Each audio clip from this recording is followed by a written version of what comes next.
But we begin this half hour with what may be a significant shift in the gun control debate. Las Vegas shooter Stephen Paddock used a bump stock attachment to turn his rifles into virtual machine guns. The National Rifle Association now says it is open to the idea of regulating that accessory. Some Republicans in Congress agree, as does President Trump. Joining us from our Washington bureau is Ed O'Keefe. He's been covering the story for the Washington Post. He's also a CBS News contributor. Ed, good morning.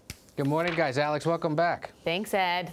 So how significant is this, Ed, this what seems to be a shift in terms of gun regulations?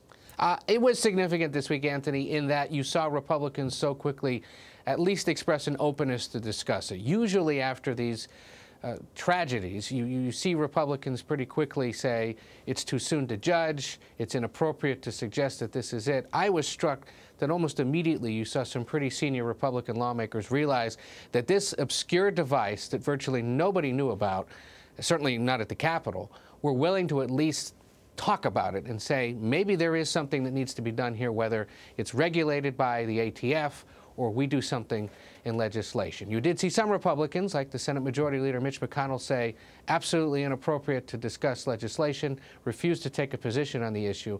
But there are enough Republicans out there who could at least compel themselves to hold hearings and debate the issue, which is farther than we've gone in several years.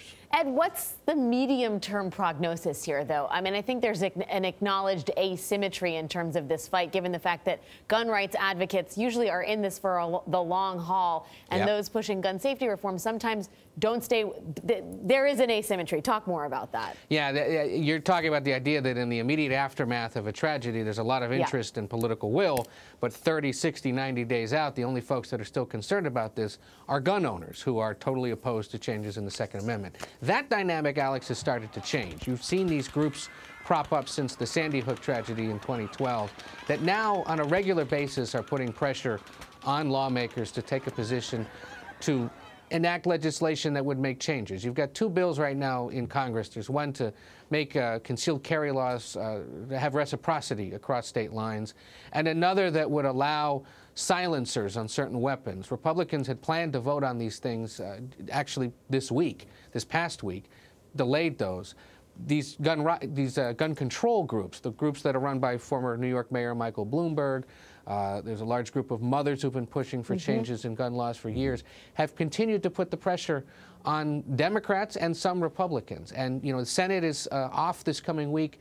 That group was telling me yesterday they plan to try to find especially moderate Democrats who in the past perhaps have been skittish about this and try to get them on the record to say that they support making changes in gun policy. And what is it about bump stocks that suddenly has even groups like the NRA, you know, willing to consider regulation? Well, two things. First of all, did you know what one was a week ago? No, certainly not. I think 99.9% of Americans didn't. And that's the point, is that they realized suddenly this obscure device could cause such incredible carnage. The other was, frankly, just the scope of the death and the injuries that were caused in this shooting. John McCain and other Republicans just said, look, Americans are horrified. The idea that somebody can do this with a device that none of us knew about is something that we have to pause and consider. And so whether it's done through changes in ATF regulations or legislation in the coming weeks, either way, they realize that this is something that at least has to be discussed. All right, Ed O'Keefe in Washington this morning. Thanks, Ed. Take care.